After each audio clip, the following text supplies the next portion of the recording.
Sekarang kan trennya anak muda ataupun trennya generasi ini kan gadget. Iya, Nah, gadget ini menjadi tantangan besar bagi kita. Karena itulah menjadi semangat kita di KPOT ini menggairahkannya, mengkemasnya menjadi sesuatu yang menarik supaya anak-anak itu akhirnya dia lupa dengan gadgetnya. Nah, itu dia sibuk dengan bermain permainan tradisional, permainan-permainan ibunya, permainan-permainan orang tuanya masa lalu. Selamatkanlah dari rumah kita. Nah, jadi karena rumah inilah pusat peradaban itu akan tumbuh. Dari rumahlah generasi-generasi terbaik itu akan muncul. Jadi memang kita semua punya tanggung jawab besar dalam mengembalikan budaya, menyelamatkan generasi, dan dari situlah muncul sebuah kecintaan generasi terhadap bangsa dan negara.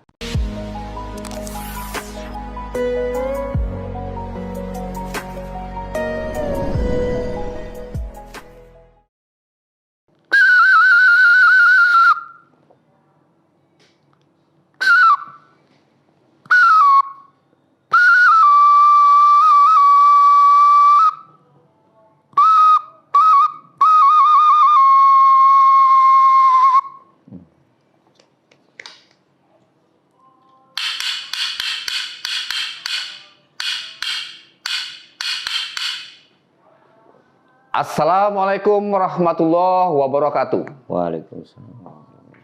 Salam seni budaya Indonesia. Horas, menjua-jua, enjua-jua, aho, yahobu, oi sana, salam pahaba, kulonun. Pemirsa, kembali lagi bersama kami dalam rubrik Mimbar Budaya Mimbar TV, koran Mimbar Umum. Kali ini dalam edisi ke-30 kita akan berbincang-bincang tentang permainan tradisional, permainan rakyat yang ada di Sumatera Utara. Nah, sebelum kita memulai acara ini, kami berharap pemirsa semua tetap dalam keadaan sehat walafiat dan lancar menjalankan aktivitas sehari-hari. Amin ya robbal alamin. Pemirsa, Sumatera Utara kaya akan aneka ragam suku, agama, kebudayaan, dan lain-lain. Nah, keberagaman kebudayaan ini juga berimplikasi pada identitas, pada ciri-ciri khas masing-masing wujud kebudayaannya, baik wujud kebudayaan benda maupun wujud kebudayaan tak benda. Nah, di antara beragam wujud kebudayaan tak benda itu adalah berupa permainan tradisional, permainan rakyat. Nah, sesuai dengan amanah Undang-Undang Nomor 5 Tahun 2017 tentang pemajuan kebudayaan, bahwasanya permainan rakyat dan olahraga tradisional merupakan bagian dari objek kebudayaan yang mesti diwariskan dan mesti dilestarikan untuk generasi muda Sumatera Utara. Bersama kita hadir, kita undang secara khusus Ketua Umum Komite Permainan Rakyat dan Organisasi Tradisional Olahraga Tradisional Sumatera Utara, Agustin Sastrawan Harhab, SPD MPD. Assalamualaikum. Waalaikumsalam. Salam budaya. Salam budaya. Ya. Bang Agus ini merupakan alumni dari Universitas Negeri Medan dan Universitas Negeri Jakarta. Wah, beliau ini saat ini menjadi dosen. Ini dosennya adalah dosen di olahraga. Pendidikan jasmani, kesehatan, rekreasi. Pendidikan jasmani, kesehatan dan rekreasi. Kesehatan dan rekreasi di Fakultas Ilmu Keolahragaan Universitas Negeri Medan. Kita bertanya langsung. Siap, Bang. Bagaimana ini kira-kira Bang Agus, riwayatlah sejarah pendirian KPOTI Sumatera Utara ini dan sejauh mana perkembangannya hingga hari ini? Silakan. Ya, terima kasih Bang Suyadi. Suyadi. Iya. Ya, jadi alhamdulillah terima kasih kami ucapkan kepada Mimbar TV. Kami berasal dari sebuah komunitas dulunya Bang. Tahun 2012 kita terbentuk dengan nama Komunitas Olahraga Tradisional. Jadi perjalanan kita membantu banyak peran-peran pemerintah dalam hal melestarikan, menggali dan melakukan pembinaan-pembinaan terhadap pelestarian olahraga tradisional. Tapi dulu kontennya olahraga tradisional. Oh, olahraga tradisional. Iya, fokusnya. Karena kita belum. Yang dulu namanya KOTI ya, KOTI. KOTI. Wah, Nah, jadi awalnya itu kita berasal dari namanya KOTI. Ya, jadi KOTI itu beberapa kali melakukan pertemuan-pertemuan antara seluruh komunitas budaya se-Indonesia. Se-Indonesia. Kita berhimpun di jumlah 743 komunitas itu yang tergabung dalam KOTI. Ada egrang, trompa, ya kan, pengrajin-pengrajin, penggiat-penggiat olahraga budaya waktu itu. Nah, kemudian juga berperan besar dalam menggairahkannya di tengah-tengah masyarakat. Karena kita anggap olahraga tradisional ini menjadi olahraga yang sangat penting. Inilah sebuah identitas bangsa yang memang harus dijaga kelestariannya. Itulah semangat kita waktu itu bersama teman-teman di KOTI. Kemudian berangkat terbitnya Undang-Undang Nomor 5 Tahun 2017 membuat kita kembali melakukan beberapa kajian. Artinya memang kita perlu lebih menguatkan peran organisasi ini agar masyarakat, kemudian juga khususnya pemerintah itu memberikan perhatian besar kepada komunitas-komunitas olahraga tradisional ini untuk berperan aktif nih Bang, bukan hanya menunjukkan apa yang menjadi semangat untuk menjaga warisan, tetapi ingin melestarikannya jauh lebih tumbuh di masyarakat. Memang kita pun harus turun ke masyarakat, mengenalkan kembali kepada masyarakat. Nah, Undang-Undang Nomor 5 Tahun 2017 itulah yang menguatkan peran kita. Betul. Jadi ada 2 OPK pula itu di situ kan Bang.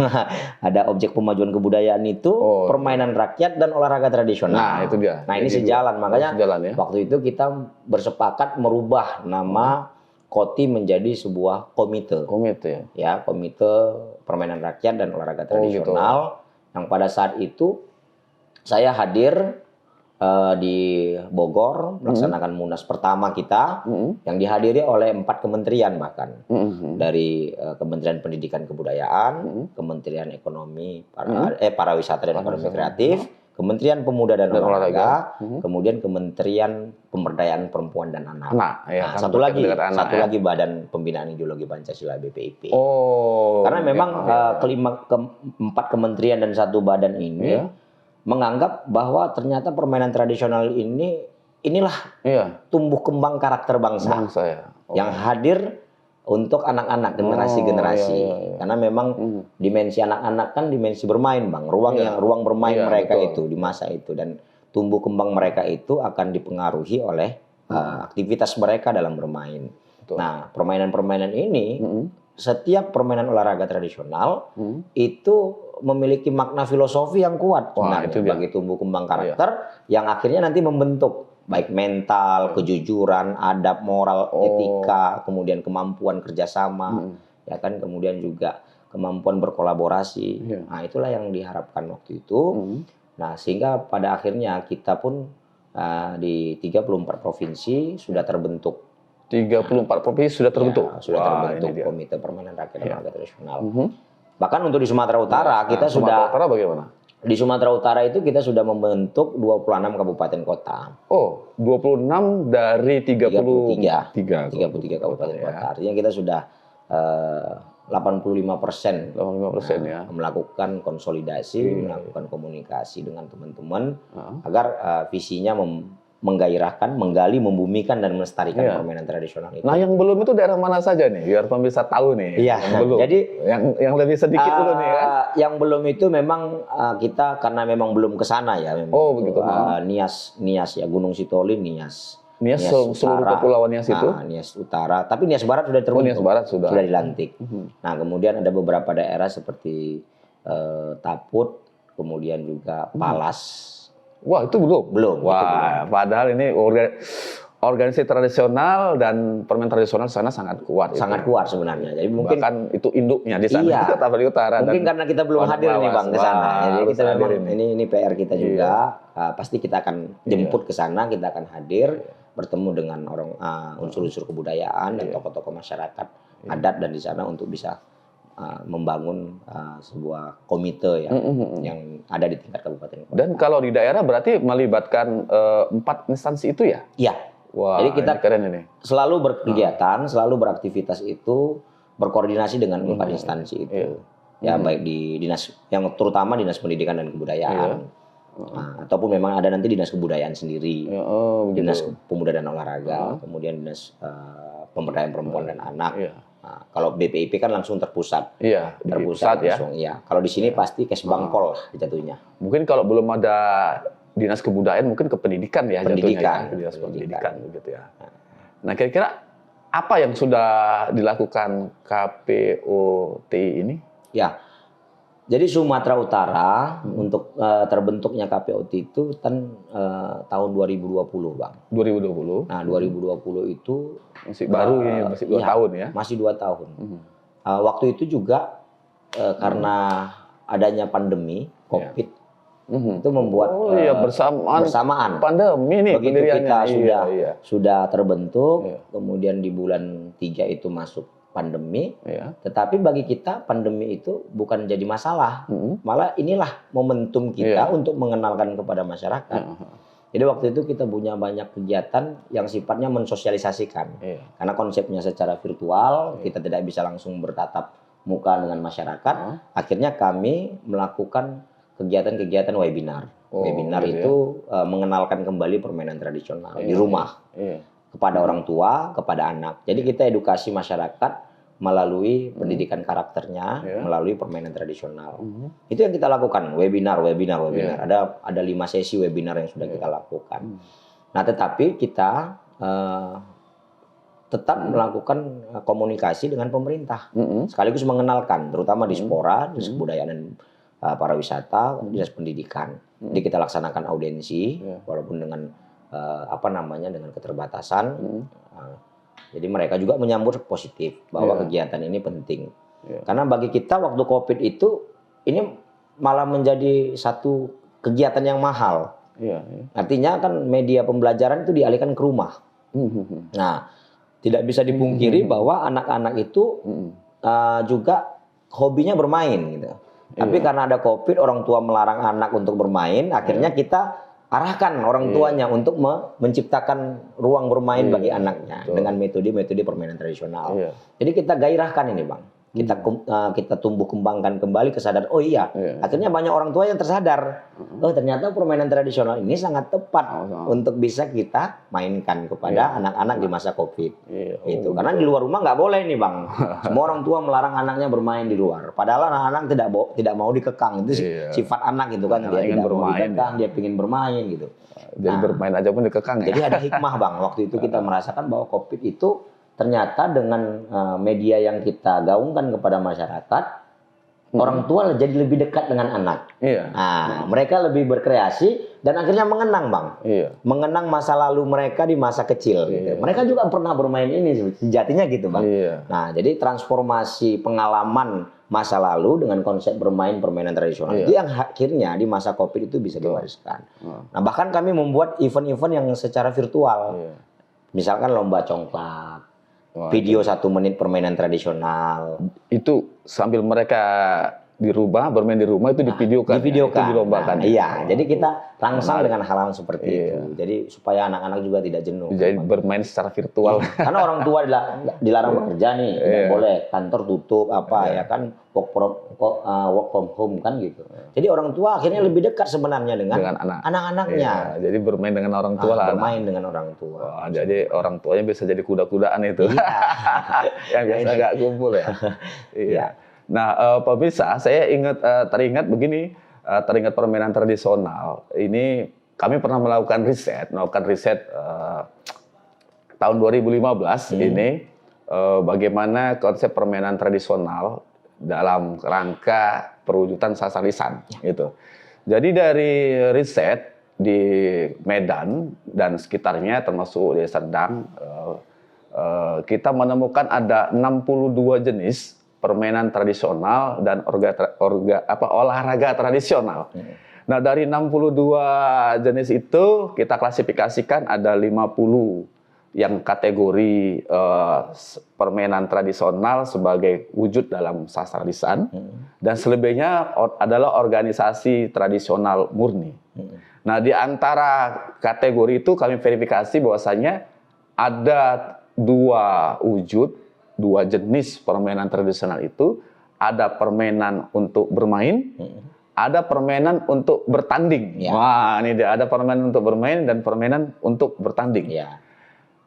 Nah, untuk itu, Bang Agus, ada persoalan yang kita temukan di sana adalah tentang permainan untuk bermain dan permainan untuk bertanding ini, yaitu kesediaan tempat atau lahan yang terbatas. Bagaimana kira-kira menyiasati hal ini? Kan biasanya bermain kan di tempat terbuka, di halaman terbuka, di kebun-kebun atau ini, bagaimana mengatasinya ini? Nah, jadi kenapa juga saya ingin menjawab tadi, Bang, kenapa di OPK Objek Pemajuan Kebudayaan itu ada permainan rakyat dan olahraga tradisional. Jadi permainan rakyat ini adalah aktivitas yang dimasalkan, yang ditimbulkan, boleh yang terdahulu atau boleh yang kekinian, yang bisa diciptakan oleh masyarakat itu sendiri.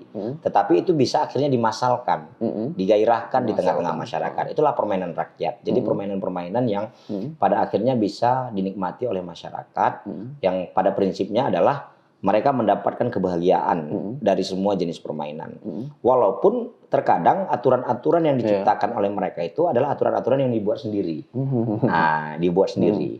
Jadi memang kalau kita dulu ingat waktu kecil kan, kita yang bangun kesepakatan, kita yang bangun peraturan, kita yang bangun hukuman apa yang membuat pada akhirnya kita itu bisa lebih bergairah dan bisa lebih bersemangat dalam bermain. Karena kalau nggak ada reward atau punishment-nya juga nggak akan menarik ini jenis permainannya. Nah, kita ingat waktu kecil tanpa kita sadar kita merasakan itu kan, Bang, betul ya. Jadi akhirnya di KPOT itu berpikir bagaimana mengemas ini menjadi sebuah yang menarik. Jadi permainan-permainan yang dimasalkan itu menjadi permainan yang menarik, yang pada akhirnya bisa dikompetisikan. Nah, itulah konteks olahraga tradisional yang pada akhirnya berorientasi pada aktivitas fisik. Ya kan, ada permainan home pimpa itu kan nggak beraktivitas fisik.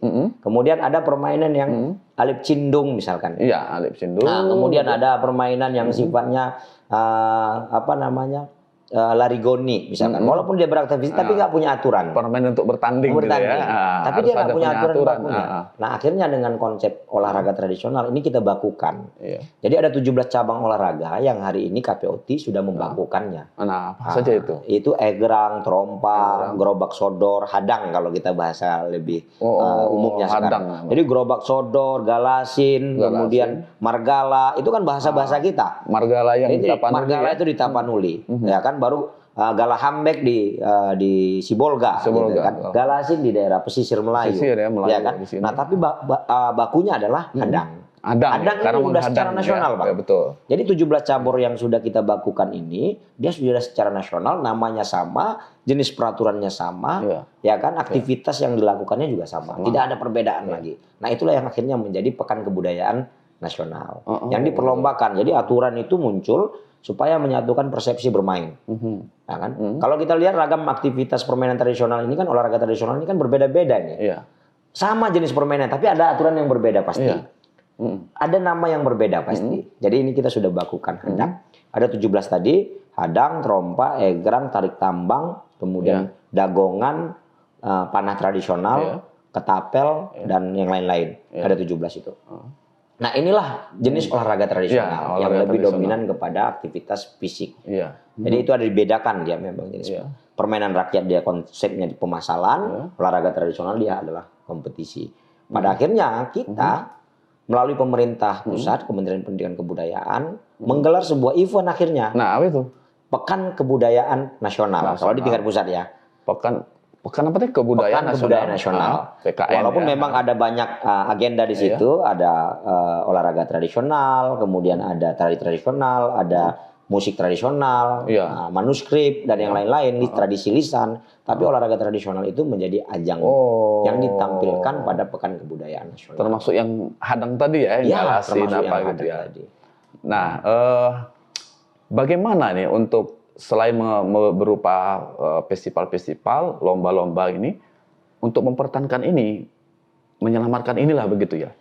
Apakah sebagaimana hasil riset kami itu kami rekomendasikan kepada lembaga-lembaga pendidikan formal supaya memasukkan ini Ya. dalam kurikulum mereka. Ya. Apakah kurikulum muatan lokal atau kurikulum dalam olahraga atau apa? Ya. Bagaimana menurut Bang Agus? Jadi Bang, kita juga sudah melaksanakan kemarin Rakernas di KPOT, bahkan sudah menghadirkan dari Dirjen Dikdas, Ya. itu untuk dimasukkan di dalam kurikulum nasional. Nah, ya. Nah, itu ada 4 mata pelajaran Oh, di sebenarnya. Dirjen Dikdas ya? Dikdas. Berarti untuk Pendidikan dasar ya? Ya. Di sekolah. Iya. Sudah ada rendah, pembicaraan kita fokus dengan kaitan memasukkannya menjadi bagian dari kurikulum. Iya. Maka terciptalah ada 5 jenis permainan yang itu kita karyakan. Artinya kita yang mendesain kerangkanya dengan konsep pancamain. Pancamain. Pancamain. Ada jenis permainan pancamain itu dikaitkan dengan mata pelajaran Pancasila. Oh, iya, iya. Muatan lokal, kemudian PJOK, Pendidikan Jasmani Olahraga Kesehatan, dan satu lagi itu saya lupa mata pelajarannya yang berkaitan adat budaya. Seni budaya. Seni budaya. Seni budaya. Nah, Ya. Jadi ini udah masuk di dalam materi ajar Oh, sebenarnya, Pak. gitu. Maka kalau di SD itu sudah sangat erat kaitan dengan Jadi, permainan tradisional ini. Jadi ini mungkin yang disebut dengan kajian tematik ya. Kajian tematik. Tematik ini masuk ke dalam beberapa mata pelajaran gitu ya. Berarti olahraga tradisional dan permainan tradisional ini Iya. bisa masuk ke sana ya. Bisa, Bang. Jadi semua mata pelajaran bisa masuk Bisa ya? masuk, Bang. Sampai Pancasila, fisika, matematika juga itu bisa dimasukkan. Nah, itu inovasi pembelajaran artinya, media belajar. Nah, jadi Pancamain ini alhamdulillah juga sudah distandarisasi oleh kementerian sebagai alat peraga pendidikan. Alat peraga pendidikan ini lagi kita dorong nih. Kemarin tahun lalu Jabar langsung di launching oleh gubernurnya Pak Ridwan Kamil. Kemudian tahun ini insya Allah tahun 2023 Sumut akan launching lah untuk persiapan Pancamain, sosialisasi di Pancamain ya. Wah, bisa. Jadi Pancamain itu ada 5 permainan yang nilai-nilai permainan itu dikaitkan dengan Pancasila. Ya, yang sekarang kan profil pelajar Pancasila ya. Mungkin di situ profil ya. pelajar Pancasila. Kita juga sudah membangun MOU dengan PPPI, Purna Paskibra Indonesia. Kemudian juga profil pelajar Pancasila. Jadi kita juga sudah saling berkoordinasi. Supaya apa? Walaupun ini produk kita, produk KPOT, tetapi ini bisa dinikmati oleh seluruh unsur-unsur yang melekat di dalamnya, termasuk dunia pendidikan lah. Yang paling penting kan bagaimana media bermain ini dialihkan ini, Bang. Sekarang kan trennya anak muda ataupun trennya generasi ini kan gadget. Iya, Gadget ini menjadi tantangan besar bagi kita. Karena itulah menjadi semangat kita di KPOT ini. Menggairahkannya, mengkemasnya menjadi sesuatu yang menarik, supaya anak-anak itu akhirnya dia lupa dengan gadgetnya. Nah, itu dia sibuk dengan bermain permainan tradisional, permainan-permainan ibunya, permainan-permainan orang tuanya masa lalu. Sembari kita mengingatkan orang tua bahwa mereka dulu di zaman mereka, mereka belum pernah ada gadget, tapi mereka siap bermain. Artinya gitu, jangan terkontaminasi dengan keadaan yang hari ini berubah kan stylenya. Betul. Nah, ini tantangan yang nanti mungkin kita bisa cerita tentang bagaimana bahaya dan ancaman gadget ini terhadap tumbuh kembang karakter anak. Nah, kepribadian mental, ya kan, kemudian attitude-nya, etikanya. Ya. Inilah, ini tugas berat kami lah KPOT juga untuk bisa mengalihkan perhatian anak-anak itu dari bermain gadget ke permainan tradisional. Nah, dulu kan ada permainan untuk bermain itu. Kita main ini. Iya. Main tembak-tembakan, ya kan? Main tembak-tembakan gitu kan. Nah, sekarang dalam permainan tradisional itu, tembak-tembakannya itu dalam bentuk daring ya. Iya. Game permainan daring ya, game online begitu. Kemudian dulu kita main balap mobil ya. Sorong ya kan. Kalau kita putar jalan begitu. Sekarang mereka pakai mobil legend. Mana-mana ya kan. Nah, ini yang justru memang tadi masalahnya karena mungkin permainan tradisional itu berkaitan dengan lahan yang mungkin makin sempit gitu ya. Sementara kalau sekarang permainan modern itu mungkin hanya menggunakan gawai, hanya menggunakan ponsel gitu. Dulu pakai laptop, pakai komputer, sekarang mereka bisa bermainnya via ponsel ya, via gawai. Ini tantangan tersendiri. Nah, bagaimana KPOTI ini menghadapi hal ini? Jadi gini Bang, jadi kita kemarin sudah banyak berdiskusi. Ya oke, memang betul, apalagi di pusat kota kita seolah kehilangan lahan bermain untuk anak-anak. Padahal sebenarnya tidak nih. Nah, banyak sekali cara-cara kita untuk menempatkan tempat-tempat bermain. Karena permainan tradisional itu kan nggak semuanya harus menggunakan alat-alat yang besar atau lapangan yang besar gitu kan. Kalau konteksnya kompetisi, oke mungkin lah. Tetapi permainan tradisional itu sangat sederhana, bisa dimainkan di mana saja, di rumah. Di rumah, di lingkungan, nah, itu dia. bahkan di tempat tidur juga bisa dimainkan. Hanya saja tinggal kreativitas. Nah ini kan kreativitas yang harus diwariskan sebenarnya. Kalau kita sekarang sebagai orang tua nih, punya anak, tentu kita juga pernah merasakan seperti anak ini, ya kan? Pernah bermain. Di mana saja kita bermain, kita nggak peduli tempatnya di mana. Bahkan tempat itu ada kacanya, tempat itu ada banyak pakunya. Orang tuanya mengingatkan, jangan main-main di situ, ada kaca, ada paku. Tapi kita, karena memang hobinya bermain, jadi kita nggak peduli. Di sekitar rumah ya. Iya. Begitu pulang kita, kena kaca, berdarah, kena beling ya. Nah, dengan beling, kasih obat merah gitu ya, kasih minyak makan, kasih minyak lampu, ya kan. Itulah keunikannya. Jadi ada kenangan-kenangan sebenarnya. Nah, yang pada saat itu kita merasakan kenangan itu mengasihkan. Nah, yang penting kita bisa kumpul sama kawan-kawan, bisa ketawa bareng-bareng. Kalaupun ada nanti reward atau punishment-nya, kita bisa mengenang merasakannya. Nah, tapi itu udah hilang sekarang, Bang. Nah, itu dia. Karena apa? Orang tua ini ditambah dengan pengaruh teknologi yang kian masif. Jadi orang tua itu nggak mau mengembalikan kenangan masa lalunya. Padahal kalau dia sadari bahwa dengan bermain itulah tumbuh karakternya hari ini, maka sebenarnya dia tinggal mewariskan karakter di generasinya. Kalau semua orang tua hari ini merasakan sulitnya menghindarkan anak pada gadgetnya, maka sebenarnya dia tinggal sederhana, dia kenang saja masa lalu, kemudian dia alihkan anaknya untuk bermain. Tapi anak-anak kan nggak suka bermain sendiri. Jadi peran orang tua menempatkan waktu, menyiapkan waktu dan tempatnya untuk anak-anak bisa bermain. Memang ciri permainan tradisional itu minimal harus dua orang harus dua orang bermain kan. Kalau bermain sini nggak main namanya. Masak-masakan, main mobil-mobilan, main congkak, main teman bermain gitu main ya. Serimbang, main gateng kalau kata orang. Itu main yang di tempat-tempat yang tidak memerlukan tempat yang besar ya. Tempat yang besar. Jadi masih bisa ya. Jadi di kita itu Bank KPOT sudah mendata 2.600 jenis permainan rakyat. Banyak sekali. Baik 2.600 ya. Kami baru menemukan 62 ini. Iya. Jadi KPOT itu Ketua Umum KPOT Kang Jaini, beliau itu adalah seorang doktor ahli permainan. Itu di Indonesia. Di Indonesia. Jadi dia sudah mendata 2.600 permainan rakyat Nusantara. Jadi ini kita khasananya banyak sebenarnya. Karena memang satu jenis permainan itu variasi tadi seperti galasit di sini namanya ini namanya ini gitu. Padahal hadang tadi. Hadang Indonesianya. Jadi memang kita khasananya sangat luar biasa. Tinggal bagaimana kalau orang tua hari ini merasa khawatir anaknya kecanduan gadget, dia harus kembali kepada hitohnya sebagai anak di masa kecil. Yang dulu kita nggak pernah kenal gadget. Berarti harus orang tua yang memperkenalkan kepada anak ini. Benar, Pak. Mengajak anak untuk bermain ini. Ya, itu yang kita lakukan. Kadang-kadang orang tua ini mencari praktis ya kan. Sibuk aku udah dikasihkan inilah anaknya kan. Malah dikasih paket untuk main. Saya mungkin gini, Bang. Gitu, kalau saya mau berpesan kalau orang tua hari ini memang betul-betul sayang kepada anaknya.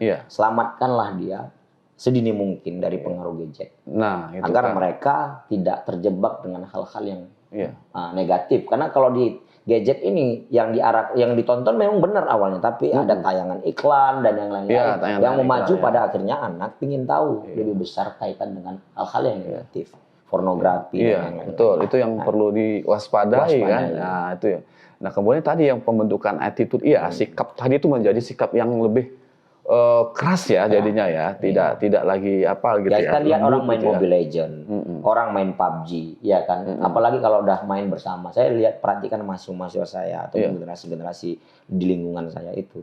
Ketika mereka bermain Mobile Legend, PUBG, itu bukan muncul warna yang positif, malah munculnya warna negatif. Dari ucapan mereka yang bicara yang ngawur gitu, yang kotor-kotor itu muncul keluar. Jadi emosionalnya itu padahal tidak dia sendiri bermain itu. Sendiri. Ya kan, walaupun ada media online yang bisa mempertemukan mereka, tapi mereka akhirnya dengan bahasa-bahasa. Itulah sisi negatifnya ya. Sisi negatif. Pembentukan wataknya itu tadi. Iya. Nah, pemirsa, kita akan melihat rekaman yang pernah dilakukan oleh KPU TI Sumatera Utara.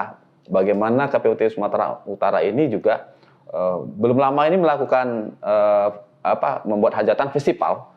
Nah, ini memperkenalkan permainan-permainan tradisional dan olahraga tradisional kepada khalayak.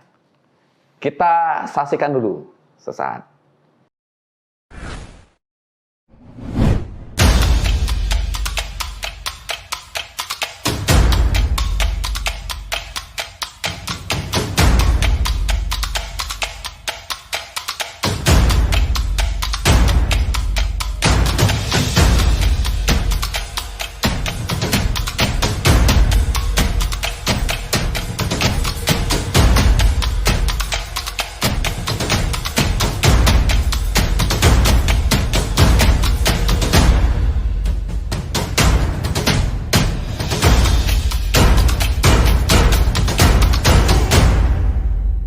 Dengan bergandengan tangan, kita giatkan, bumikan, kembalikan dan lestarikan permainan rakyat dan olahraga tradisional khas Sumatera Utara.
KPOT, lestarikan budayaku, bugar bangsaku.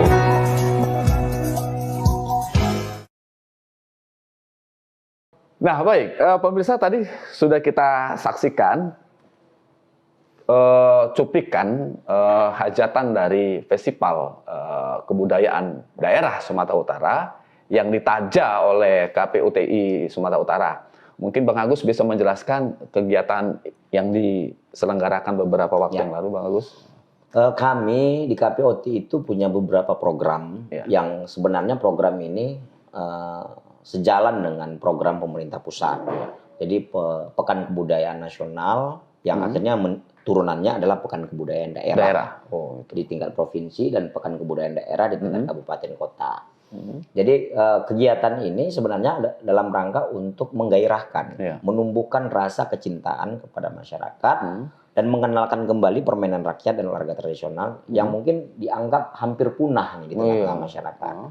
Nah, jadi KPOT ini hub sebenarnya, Bang, jembatan saja, jembatan untuk bisa menghantarkan sebuah gerakan besar agar permainan tradisional ini kembali diingat masyarakat dan kembali dimainkan oleh masyarakat. Di samping tadi ya ada tantangan-tantangan yang besar yang menjadi tanggung jawab kita bersama untuk melakukannya.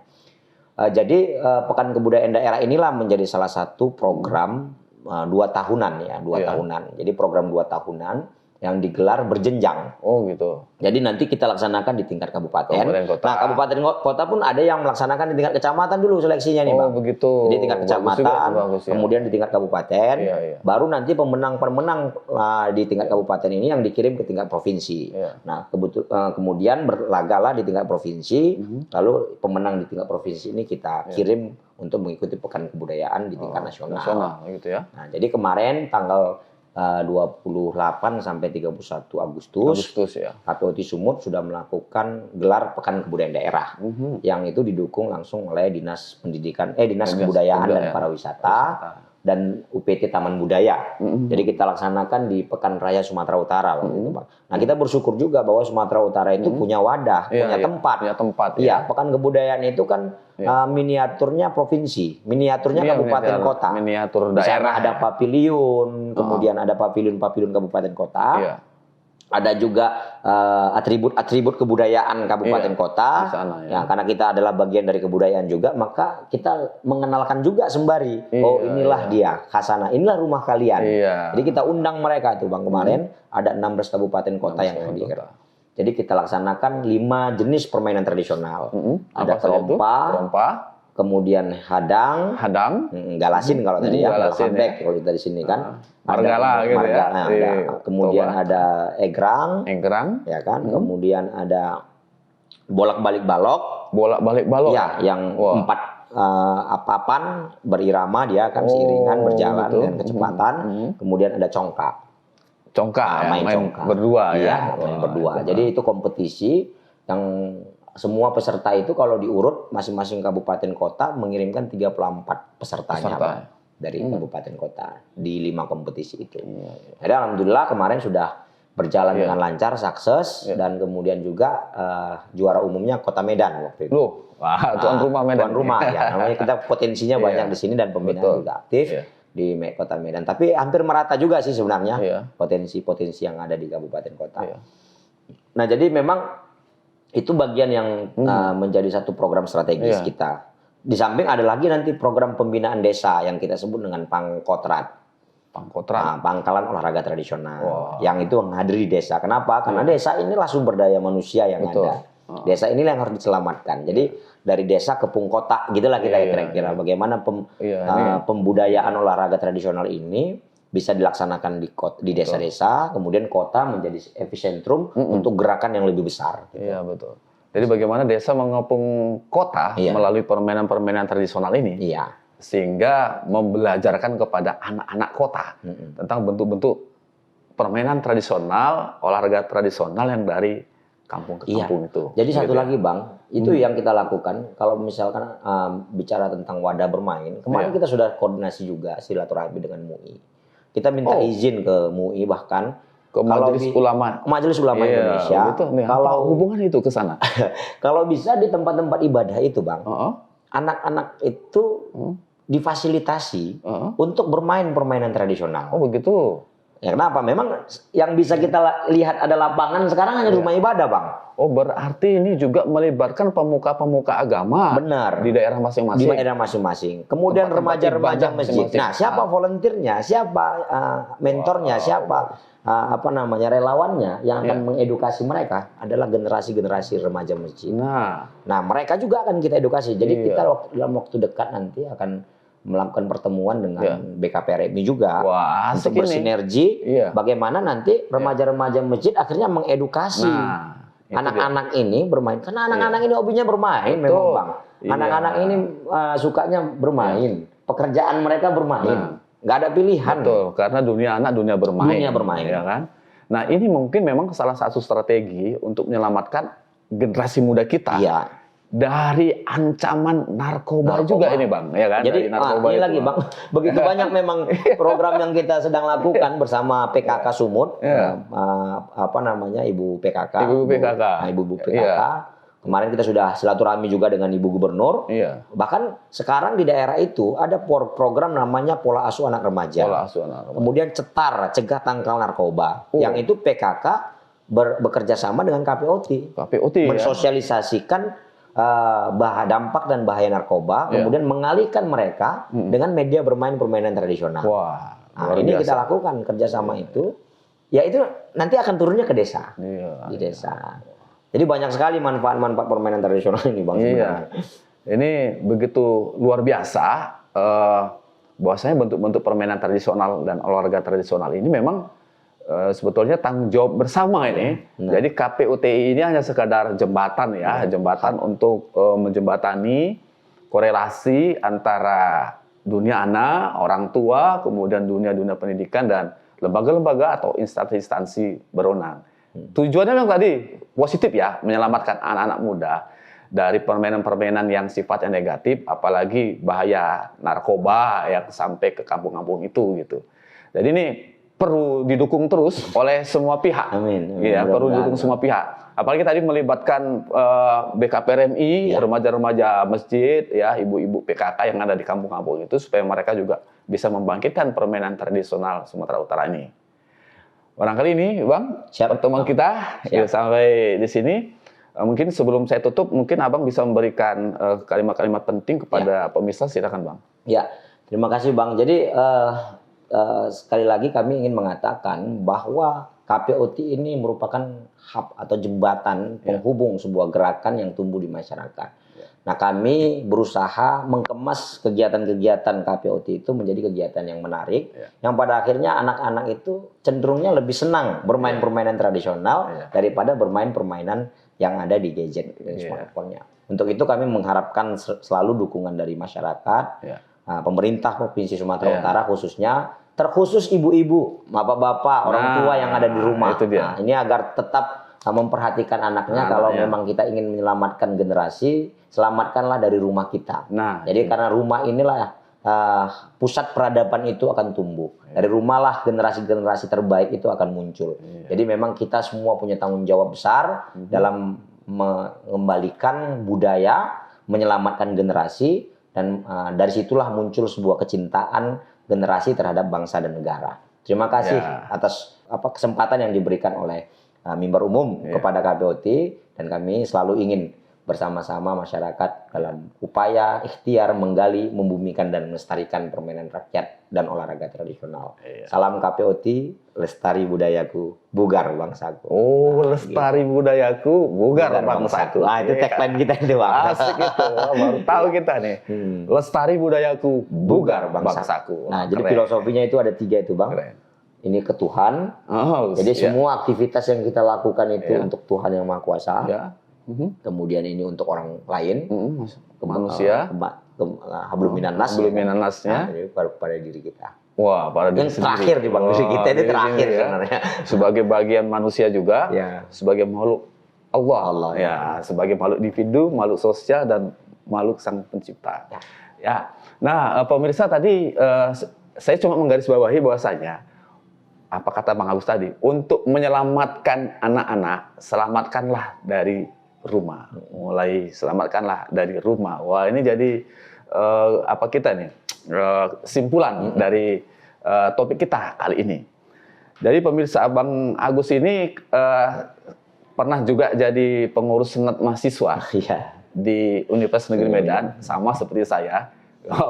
Sama-sama pengurus senat mahasiswa di institut di IKIP Negeri Medan, dan Unimed. Jadi sama-sama nih, ya kan? Sama-sama pernah beraktivitas di himpunan, wah, di himpunan mahasiswa Islam. Ya. Wah, beliau sampai ke PBHMI. Iya. Saya coba sampai di Batku, Sumatera Utara. Iya. Nah, barangkali itu saja pertemuan kita pada hari ini. Semoga kita bertemu lagi pada topik kebudayaan berikutnya. Sampai di sini, salam seni budaya Indonesia. Horas, maju-jua, enjua-jua, ahoy, oi di sana, yahobu. Salam PHBA, kulonun. Assalamualaikum warahmatullahi wabarakatuh. Waalaikumsalam. Silakan diminum lagi, Pak. Jangan lupa nih, kali ini kita minum teh. Teh ini juga merupakan kuliner Nusantara. Bismillah.